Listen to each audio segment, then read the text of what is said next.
오늘 말씀의 주제는 그리스도인은 결과를 알고 살아가는 인생입니다. 제가 신학교를 다닐 때 한 교수님이 이런 이야기를 하셨어요.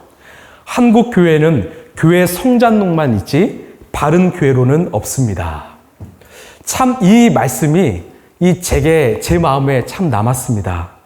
많은 목회자들이 이 관심과 고민이 어떻게 하면 교회를 성장시킬까에 있지 어떻게 하면 바르게 교회를 세워갈까? 어떻게 하면 성도들의 신앙을 더 성숙하게 할까? 이런 고민이 별로 없었다라는 것입니다.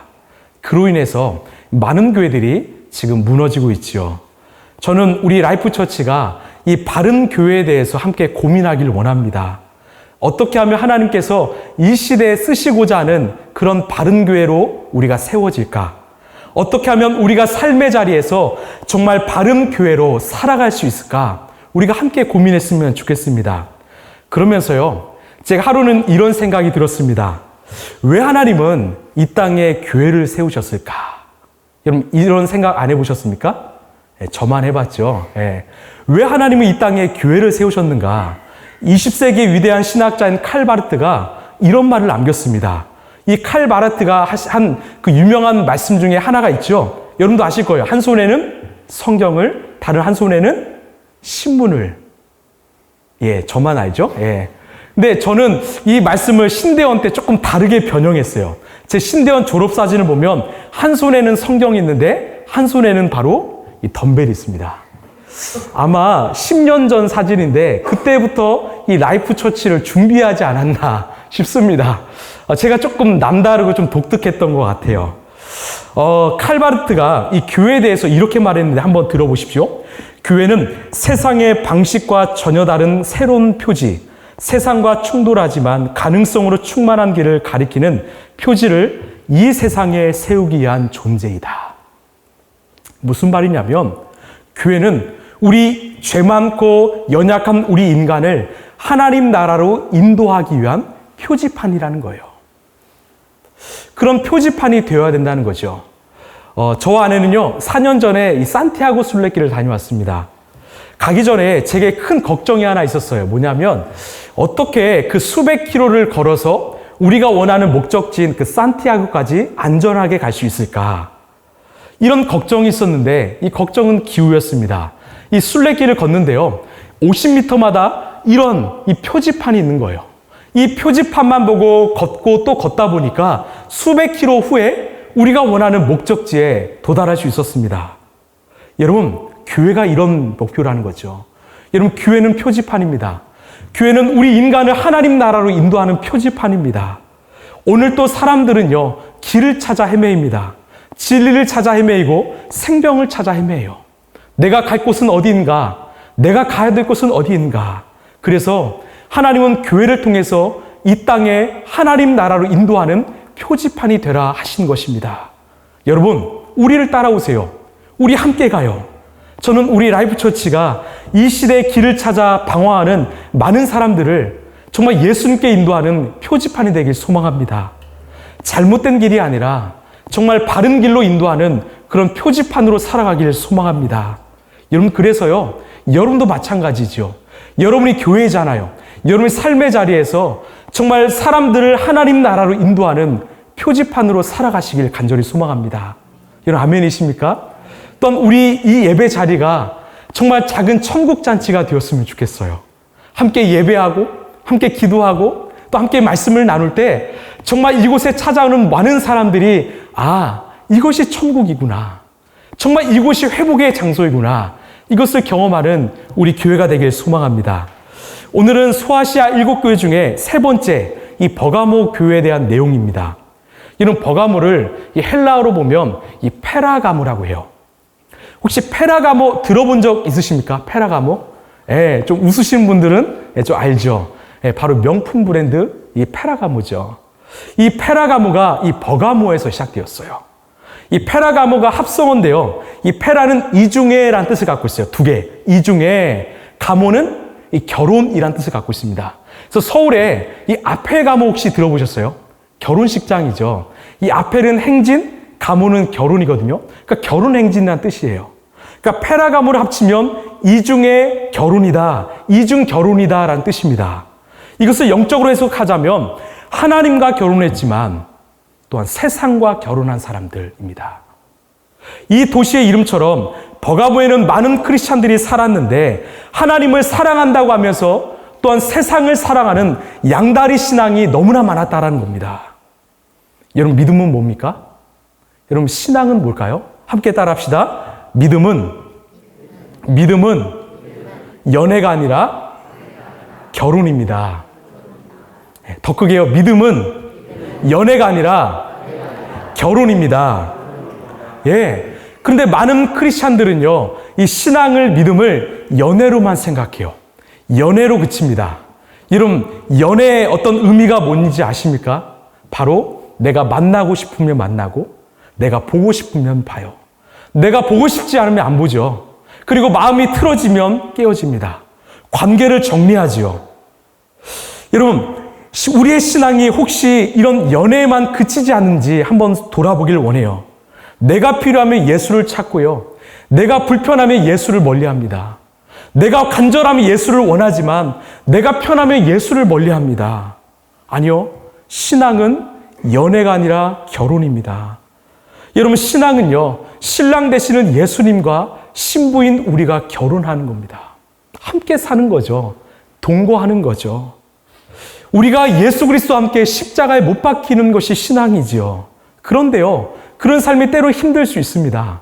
불편할 수 있습니다. 예를 들어서 친한 친구가 나를, 죄송합니다, 술집으로 불렀어요. 제가 그냥 친한 친구가 너무나 불러서 가서 술 한 잔을 하려고 하는데 그 앞에 예수님이 쳐다보고 계세요.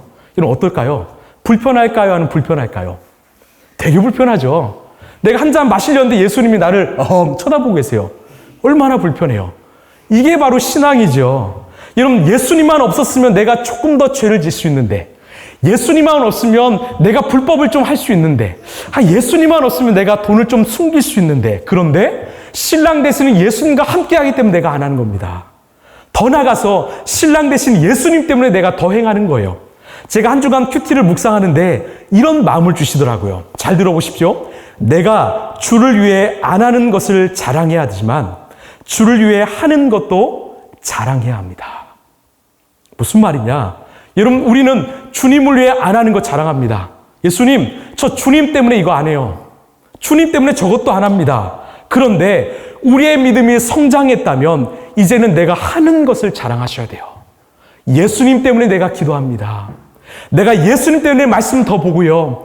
예수님 때문에 더 영혼의 구원을 합니다. 내가 예수님 때문에 더 예수님을 찾습니다. 여러분, 신앙은 결혼입니다. 성경은요, 이 신앙을 결혼이라고 하는 이 비유에 대해서 참 많은 말을 하는데 대표적으로 이사야서, 예레미야서, 또는 호세아서에 나옵니다. 이 호세아를 보시면 하나님께서는 호세아 선지자에게 부르셔서 이 고멜이라는 여인과 결혼하게 하세요. 근데 이게 되게 불편한 명령이죠. 왜? 여러분, 고멜은 누구입니까? 그 당시에 맞아요, 창녀였어요. 한 남자만을 사랑하는 것이 아니라 여러 남자를 사랑하고 관계했던 여인입니다. 그 여인과 결혼하라는 거죠. 여러분, 우리가 그 명령을 받았으면 어땠을까요? 얼마나 불편했을까? 이 호세아는 하나님 말씀에 순종했습니다. 그 여인을 품었지요. 그러나 그 여인은 이전의 습관을 버리지 못하고 다시 나갑니다. 그리고 다른 남자들을 또 사랑하기 시작하지요. 하나님은 그런 고멜을 다시 불러서 다시 품으라고 말씀하십니다. 왜 이렇게까지 하실까요? 왜 하나님이 그렇게까지 명령하실까요? 여러분, 여기서 고멜은 누구입니까? 바로 세상을 사랑해서 하나님을 떠난 그리스도인이죠. 오늘 또 영적 간음을 하고 있는 이 버가모 성도들이죠. 그리고 우리 교회들이죠. 호세아는요, 바로 오늘 또 떠난 우리를 찾고 품으시는 예수 그리스도입니다. 여러분, 우리 예수님은요, 이처럼 오늘 또 우리를 찾고 포기하지 않으세요. 다시 결혼의 관계를 회복하길 원하십니다. 왜 그럴까요? 하나님 당신을 위한 것이 아니라 바로 우리를 위함입니다. 왜? 우리가 하나님과 결혼하며 살아갈 때 우리가 영원히 살 수 있기 때문이죠. 우리 요한복음 15장 5절 말씀 함께 읽겠습니다. 시작. 나는 포도나무요 너희는 가지라. 그가 내 안에 내가 그 안에 거하면 사람이 열매를 많이 맺나니 나를 떠나서는 너희가 아무것도 할 수 없습니다. 아멘. 여러분 잘 보십시오. 너희가 나를 떠나서는 아무것도 할 수 없다라고 말해요. 너희가 나를 떠나면, 이 결혼을 깨면 너희는 할 수 없다라는 거죠. 너는 살 수 없다라는 거죠. 너에게 열매가 없다라는 거죠. 그래서 우리와 하나 되길 원하십니다. 우리가 결혼하길 원하시는 거예요. 이런 말이 있죠. 부부는 서로 닮는다라는 말이 있죠. 제 아내가 굉장히 싫어하는 말인데요. 죄송합니다. 이런 사랑합니다. 네. 이런 왜 부부는 네. 굉장히 싫어하네요. 네. 이런 왜 부부는 서로 닮을까요? 남편들은 되게 그 말 좋아하죠. 근데 아내들은 좀 싫어하는데, 이런 왜 부부는 이렇게 닮을까요? 왜냐하면 함께 같은 것을 바라보기 때문에 그래요. 같은 것을 생각하고 같은 마음을 품고 같은 표현을 하고 같은 태도를 가지고 같은 가치관을 갖기 때문이지요. 나의 내면이 같아지면서 자연스럽게 우리의 외면도 닮아간다라는 거죠. 저는 여러분의 인생의 목적이요, 어떤 성공이나 어떤 자랑이나 어떤 명예가 아니라 바로 예수님과 동행하길 소망합니다. 너희가 나를 떠나서는 아무것도 할 수 없다. 여러분 이 말씀을 받으십시오. 그래서 내가 예수님과의 이 결혼 관계를 내가 깨트릴 수 없다. 내가 예수님 없이는 살 수 없습니다. 이 고백이 우리의 진심의 고백이 되길 간절히 소망합니다. 이 말씀 붙잡고 살아가면요, 그 인생은 행복할 수 있다는 거예요. 그 인생의 열매가 가득 맺힌다는 거죠. 여러분 한 번뿐인 인생이잖아요. 우리 그런 인생 살지 않겠습니까? 예수님이 하시는 내 인생을 한번 꿈꾸지 않겠습니까? 우리 12절 말씀입니다. 시작. 버가모 교회의 심부름꾼에게 이렇게 써보내어라. 날카로운 양날칼을 가지신 분이 이렇게 말씀하신다. 아멘. 여러분 여기서 날카로운 양날칼을 가지신 분은 누구를 상징할까요? 바로 하나님이죠. 예수 그리스도시죠. 히브리서 4장 12절에 이런 말씀이 있죠. 하나님의 말씀은 살아있고 활력이 있어 좌우의 날선 어떤 검보다도 예리하며 혼과 영과 및 관절과 골수를 찔러 쪼개기까지 하며 또 마음의 생각과 뜻을 판단한다. 여러분 이 말씀에서 우리의 혼과 영과 관절과 골수는 무엇을 의미할까요? 바로 우리 눈에 보이지 않는 거죠. 우리의 마음과 생각입니다. 다시 말해서 하나님은 우리를 아신다라는 거예요. 우리의 마음과 생각을 지금 꿰뚫어 보신다라는 거죠. 지금 우리는 이 자리에 예배하고 있습니다. 그런데 우리가 이 자리에 앉아있지만 우리의 마음이 하나님께 있는가? 아니면 세상을 향해 있는가? 걱정을 향해 있는가? 하나님은 오늘 또 아신다라는 거예요. 하나님의 말씀을 통해서 우리의 내면 모든 것이 드러나게 하십니다. 그리고 우리의 마음을 아시고 회복하시고 치유하시고 우리를 새롭게 하신다라는 거죠. 여러분, 어떻게 하나님의 말씀이 우리의 삶을 변화시킬 수 있을까요? 여러분, 성경은요, 단순한 고전이 아닙니다. 단순한 이스라엘 백성의 어떤 역사책이 아닙니다. 성령과 말씀은 한 세트죠. 우리는 말씀을 성령의 감동으로 쓰여진 책이라고 말하지요. 그래서 우리는 성경을 사람이 썼지만 사람이 썼다라고 표현하지 않습니다. 여러분 성경은요 1600년 동안 40명의 사람들이 썼습니다. 사람이 썼지만 우리는 사람이 쓰지 않고 하나님이 쓰셨다고 말하죠. 왜 그렇습니까? 바로 성령의 감동을 받은 사람들이 썼기 때문이죠. 하나님께서 사람을 통해 쓰셨기 때문이죠. 결국 하나님께서는 성령 하나님께서는 그 말씀을 통해서 우리의 마음을 만지시고 치유하시고 오늘 또 변화시킨다라는 거예요. 히브리서 4장의 말씀에는 하나님의 말씀은 살아있다라고 말해요. 저는요, 이 표현을 굉장히 좋아합니다. 많은 사람들이 마치 말씀을 죽어 있는 것처럼 말해요. 죽어 있다라고 생각합니다. 그래서 내가 말씀을 보고 내가 말씀을 분석하고 해석한다라고 말해요. 아니요, 말씀은 살아있습니다. 내가 말씀을 보는 것이 아니라 말씀이 나를 보기 시작합니다. 말씀이 내 인생을 분석하고 말씀이 내 인생을 해석하기 시작해요. 왜? 살아있기 때문이죠. 그 말씀이 내 안에 살아 숨쉬는 한 그 말씀이 내 삶을 회복시키기 시작하는 거죠. 여러분, 우리는 우리의 삶을 말씀에 맡기는 겁니다. 말씀 묵상은요, 내 삶을 그 말씀 앞에 내맡기는 것입니다. 이게 올바른 묵상이죠. 이런 어떤 사람이 성령의 사람일까요? 따라합시다. 말씀의 사람. 다시요, 말씀의 사람. 여러분, 뜨거운 성령 체험이요, 성령 은사, 기적 참 중요합니다. 그러나 말씀이 없는 은사, 말씀이 없는 기적, 말씀이 없는 체험, 이것은 미신에 불과하다라는 거예요. 성령의 역사는 반드시 말씀으로 시작되어야 합니다. 여러분, 우리 자신도 마찬가지예요. 나의 신앙이 건강한가, 건강하지 않은가 어떻게 알 수 있습니까? 내가 말씀의 사람인가?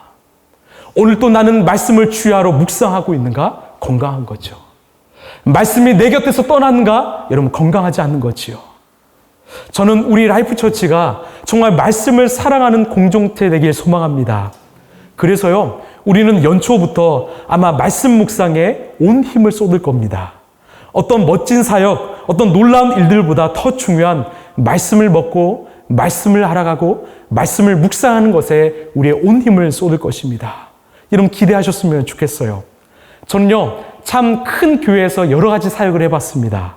그런데 사역을 하다 보면 결국은 때론 지치기도 해요. 번아웃도 오지요. 그래서 저는 이 라이프 처치가 너무 사역에만 몰입하지 않았으면 좋겠어요.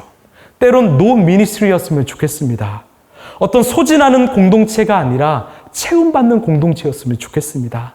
먼저 체험받고 그 체험받은 것을 흘려보내는 그런 영적 공동체 되길 간절히 소망합니다. 최근에 이 개그우먼 조혜련 씨의 간증을 저는 드렸어요. 이 다니엘 기도회에서 이 조혜련 씨가 간증을 하는데 참 놀랍더라고요. 그분은 불교 신자였는데 이 남편을 만나서 예수님을 영접했어요. 그리고 오래된 불교 신자였던 이 77세의 어머니를 전도했습니다. 그때 조혜련 씨 어머니는 이 방광염으로 이 소변줄을 평생 차야 되었어요. 그런데 놀라운 일이 벌어졌습니다. 어머니가 예수를 만나고 이 성경 통독을 사독을 했을 때 이 병이 낫기 시작한 거예요. 이 방광염이 나았고 이 소변줄을 끊게 되었습니다. 하나님의 역사죠. 그리고 5년이 지난 지금 성경을 무려 56독을 했다고 합니다. 매일매일 10시간 동안 하나님의 말씀에 매진하고 있다고 해요. 여러분, 하나님의 말씀은요, 우리의 인생을 치료하는 치료제입니다. 중독에 빠진 우리의 인생을 건지는 해독제입니다. 제가 도전을 하나 드릴까요? 이 80세 어르신도 말씀에 깊이 빠지시는데, 그래서 하나님의 역사를 체험하시는데 여러분도 말씀에 빠지셨으면 좋겠어요. 지금 23년이 약 한 달 남았거든요. 제가 이 신약 성경을 한번 보니까 총 260장이더라고요. 30을 나눠보니까 하루에 9장이면 신약 완독하겠더라고요. 마음에 감동 있는 분들은 신약 완독하시길 소망합니다. 아멘.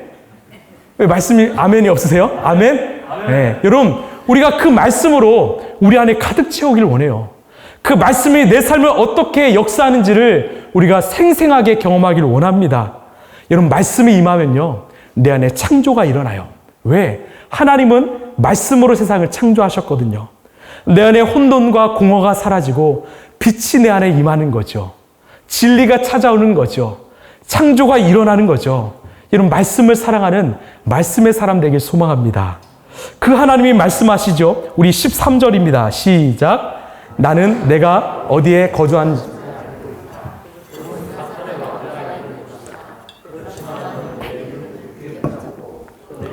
신실한 증인인 안디바가 너희 곁에 곧 사탄이 살고 있는 그곳에서 죽임을 당할 때에도 나를 믿는 믿음을 저버리지 않았다. 아멘. 지금 버가모를 이 사탄의 왕자가 있는 곳이라고 말해요. 그만큼 어두운 곳이죠. 실제로 버가모는요, 이교신앙, 이 우상과 미신이 가득한 도시였습니다. 그럼에도 불구하고 하나님이 이 버가모를 칭찬하신 이유는 바로 안디바 때문이에요. 안디바는요, 이 사도 바울 후임으로 온 목회자입니다. 이 로마 압제에도 불구하고 그는 끝까지 예수 그리스도를 지켜서 순교했습니다. 그 순교자의 피가 흐르는 곳이 바로 버가마 교회였습니다. 그만큼 영적으로 순결했고 거룩했던 곳인데 문제가 생겼는데요. 우리 14, 15절입니다. 시작. 그러나 나는 내게 몇 가지 나무랄 것이 있다. 발람의 따르는 자들이 있다. 발람은 발락을 시켜서 이스라엘 자손 앞에 올무를 놓게 하고 우상의 제물을 먹게 하고 음란한 일을 하게 한 자다. 이와 같이 내게도 니골라당의 가르침을 따른 자들이 있다. 아멘.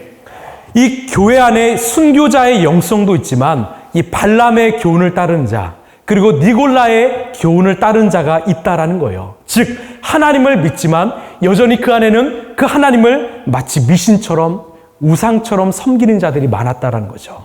저는 말씀을 준비하면서 이 신앙과 미신이 어떤 차이가 있는가 연구하기 시작했습니다. 신앙과 미신의 차이는 무엇인가? 그러다가 제가 참 좋아하는 그 이재철 목사님이 쓰신 책에서 이런 내용을 보았어요. 여러분 잘 들어보십시오. 무당을 찾아간 사람이 두 손을 비비며 기도하는 모습을 보라. 그리스도인들이 하나님께 기도하는 모습보다 훨씬 더 경건하다. 구출을 하기 위해 용한 무당에게 드리는 금액을 보라. 그리스도인이 하나님께 드리는 헌금보다 훨씬 더 많다. 사람들이 용한 무당에게 받은 부적을 얼마나 소중히 간직하는지 보라. 그리스도인들이 하나님의 말씀인 성경책을 소중히 여기는 것보다 훨씬 더 귀하게 다룬다. 그러나 그들을 가리켜 누구도 신앙인이라고 부르지 않고 미신을 쫓는 자라고 부른다. 그렇다면 신앙과 미신의 차이는 무엇인지 아는가? 여러분 잘 들어보십시오. 미신은 인간이 돈이나 능력으로 신의 마음을 달래어 자신의 목적을 성취하는 것이다. 이럴 때 자신은 결코 변하지 않는다. 즉 자신은 그대로 있으면서 신의 마음을 돌이키는 것이 바로 미신의 특징이다. 이에 비해 기독교 신앙은 하나님을 변화시키려는 것이 아니라 절대적인 그분의 말씀 앞에서 자신이 항상 변화되는 것이다. 따라서 내가 하나님을 믿느냐 믿지 않느냐도 중요하지만 내게 어떠한 믿음이 있는가가 더 중요하다. 왜냐하면 자기 변화를 수반하지 않는 믿음이란 미신에 지나지 않기 때문이다. 여러분 어떤 마음이십니까? 내 믿음 건강합니까? 여러분 믿음에도요 가짜가 있고 진짜가 있습니다. 여러분 그 차이가 뭔지 아십니까? 바로 중심의 차이예요. 하나님 중심이면 진짜이지만 나 중심이면 가짜입니다. 여러분 진짜는 하나님을 위해서 내가 변합니다. 기준이 하나님이에요. 그러나 가짜는 늘 나 중심이에요. 나는 변하지 않아요. 그러나 하나님을 변화시키기 위해서 온갖 노력을 합니다. 기도 제목도 늘 나만을 위한 기도. 예배도 나의 만족을 위한 예배. 찬양도 내가 좋아하는 찬양. 말씀도 내가 좋아하는 말씀. 설교도 내가 내 귀에 좋은 말씀만 찾고 듣는 신앙. 그건 나를 위한 신앙이요. 그건 가짜가 될 수 없다는 거죠. 여러분 아닙니다. 여러분 예배는 하나님의 것이죠. 하나님이 주인 되시고 하나님만이 영광 받는 것이죠. 하나님을 기쁘게 하는 하나님을 영광 드리는 예배가 진짜 예배 아니겠습니까? 여러분 간곡하게 말씀드립니다. 신앙은 변치 않는 하나님 앞에 내가 변하는 거예요. 하나님은 영원하신 그 하나님 앞에서 내가 변하는 것입니다. 내가 죽는 것입니다. 여러분 왜 우리 가족이 안 변하는가? 나 때문이죠. 왜 내 삶 가운데 내 이웃이 내 친족이 안 변하는가? 나 때문이죠. 내가 변하면 내가 예수로 살면 우리의 가족, 우리의 인생이 변하다는 것이죠. 저는 여러분이 진짜의 길을 소망합니다. 우리의 신앙의 기준이 하나님이시고 하나님만을 주인 삼는 그런 진짜로 살아가시길 소망합니다. 이 14, 15절을 보면 그 등장하는 발락과 발람의 이야기도 마찬가지입니다. 민수기 24장을 보면 이 발락과 발람이 등장하는데 간단히 말씀드리자면 이 모압왕 발락은요 당시에 탁월한 선지자였던 발람을 유혹해서 이스라엘 공동체를 무너뜨립니다.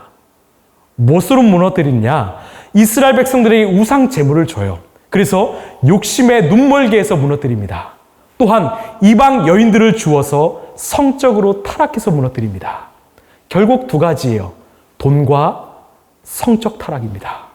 이 두 가지로 인해서 그 버가모 공동체가 완전히 무너진 거예요. 이런 왜 하나님은 그 교회에 이런 말씀을 하실까요? 당시에 많은 크리스찬들이 이 두 가지의 유혹에 무너졌기 때문이지요. 돈이고 성적 타락입니다. 그 버가모의 변질은 거기서 시작되었습니다. 여러분 이것은 비단 그들만의 문제가 아닙니다. 한국 교회의 문제이기도 하지요. 여러분 곳곳에 많은 가정들이 깨어지고 있습니다. 많은 젊은이들, 어른들의 삶이 무너지고 있습니다. 뭐로요? 성적 타락으로요. 정말 가슴 아픈 일들이 곳곳에서 일어나고 있습니다. 그리고 깨어진 가정으로 인해서 우리의 자녀들이 죽어가고 있어요. 또한 교회가 돈 앞에 무너집니다. 세속화에 물들어서 교회와 성공과 실패를 세상 잣대로 판가름하고 있다는 거죠. 많이 모이면 성공, 모이지 않으면 실패. 건물이 크고 화려하면 성공, 작으면 실패. 1년 예산이 많으면 성공, 작으면 실패. 이것들을 자랑합니다. 우리 이만큼 모여, 그러면 의기양양하고요. 우리 이것밖에 안 모여, 그럼 의기소침하는 것이 한국교회 현주소 아닐까 싶습니다. 여러분, 아닙니다. 아무리 1,000명, 2,000명, 10,000명이 모여도요, 그 안에 예수 그리스도를 주인 삼는 제자가 없으면 그거 실패 아닙니까? 그러나 단 10명이 모여도 그 안에 살아계신 하나님을 믿고 따르는 제자 10명 있다면 여러분, 그거 성공 아닙니까? 저는 정말 승리하는 공동체 되었으면 좋겠습니다. 이것을 버가모가 놓쳤던 거죠. 버가모는 그 타락한 세상을 정화시켜야 되는데 오히려 동화되었던 것이죠. 저는 버가모 교회를 묵상하면서 이 팔복의 마지막 복이 생각났습니다. 우리 마태복음 5장 10절입니다. 시작. 의를 위하여 박해를 받는 사람은 복이 있다. 하나님의 나라가 것이다. 아멘. 여러분, 기독교는요, 비난받는 종교가 아니라 고난받는 종교입니다. 예수 그리스도가 하신 그 십자가의 일을 가기 때문에 당연히 박해와 고난이 찾아오는 고난받는 종교입니다. 그럼에도 우리가 이 길을 가는 것은 바로 하늘나라, 하나님의 나라가 우리에게 있기 때문이죠. 여러분, 우리 자신을 돌아보기를 원합니다. 내가 살아가면서 나에게도 이런 고난이 있는가? 나에게도 이런 박해가 찾아오는가? 나에게도 이런 십자가의 고난이 찾아오는가? 있다면 여러분, 잘 가고 계시는 거예요. 내게 그 어려움이 있다? 여러분, 잘 믿고 있는 것입니다. 또한 이 고난에 동참하는 일이 있습니다. 바로 죽어가는 그런 잃어버린 영혼들에게 복음을 전하는 거예요. 생명을 전하는 거예요. 혹시 나는 상대가 싫어할까봐, 불편할까봐 그 복음을 전하지 않는지 않은가? 제가 부산에서 사회 갔을 때 한 60세 되는 어르신이 이 교회에 출석하셨습니다. 그리고 거기서 세례를 받으셨는데 제가 그분을 교육하면서 이렇게 말했어요. 성도님, 늦지 않게 오셔서 참 다행입니다. 그랬더니요, 이분이 하신 말씀이 여전히 제 마음 가운데 남는데요. 이렇게 말씀하셨어요. 목사님, 사실 제 주변에 교회를 다니는 사람들이 참 많습니다. 그런데 누구도 저에게 예수의 복음을 전해주지 않았습니다. 조금만 더 빨리 전해줬으면 저 좀 더 빨리 왔을 텐데요. 이 말씀이 제 마음에 남더라고요. 누구도 저에게 복음을 전해주지 않았습니다. 여러분, 이 시대야말로 복음이 필요한 시대 아닙니까? 정말 많은 영혼들이 울고 아파하는 이 시대야말로 예수의 진리와 생명이 필요한 시대 아닙니까? 여러분, 늦지 않게 전하시길 바랍니다. 여러분, 때가 늦지 않게 선포하시길 바랍니다. 성경은 한 영혼이 돌아올 때 하나님은 천국에서 잔치를 베푸신다라고 말해요. 그만큼 기뻐하시는 거죠. 여러분, 하나님은 그 한 영혼을 천하 어떤 것보다 더 귀히 여기신다라고 말해요. 여러분, 하나님이 기뻐하신 일에 우리의 생명을 던지시길 바랍니다. 혹시 복음을 전하기 어려우시다면 저랑 우리 조미든 목사님을 불러주세요. 저희가 대신해서 전해드릴 수 있습니다. 우리 16절입니다. 시작. 그러므로 회개하라. 그리하지 아니하면 내가 내게 속히 가서 내 입의 검으로 그들과 싸우리라. 아멘. 여러분, 하나님은 그래서 회개하라고 말씀하세요. 회개는 무엇입니까? 다시 돌아오는 거죠. 끊어내는 거죠. 야, 너희들 하나님과 결혼했으면서 세상과 결혼하냐? 끊어내라는 겁니다.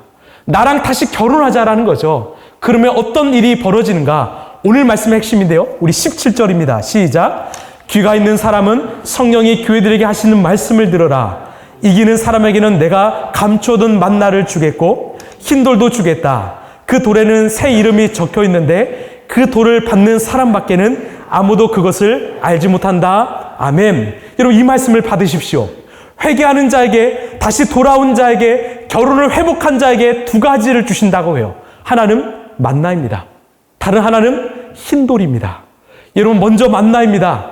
여러분, 광야길 걷는 이스라엘 백성들에게 만나는 무엇입니까? 단순한 먹거리가 아니죠. 생명입니다. 하나님이 생명 주신다라는 거예요. 내가 너 인생 책임진다라는 거예요. 내가 너에게 영원한 생명 준다는 겁니다. 걱정하지 말라는 거죠. 그리고 또 하나는요, 흰 돌입니다. 그냥 돌이 아니라 17절을 보시면 이름이 새겨진 돌이에요. 무슨 의미일까요? 저와 아내가 10년 전에 결혼할 때 이 결혼 초대장을 보냈습니다. 보낼 때요, 그냥 초대장만 보내지 않고 무엇을 쓸까요? 그 사람의, 받는 사람의 이름을 씁니다.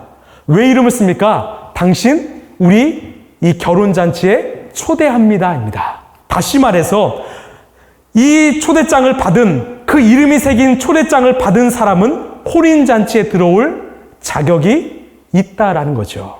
마찬가지입니다. 여러분, 하나님이 흰 돌에 우리의 이름을 새기시는 이유는 무엇입니까? 너희가 그 이름이 그 돌에 적혀있기 때문에 너희들 천국에 들어올 자격이 있다라는 겁니다. 다시 말해서 너희들 이겼다라는 거예요. 너희들 승리했다라는 겁니다.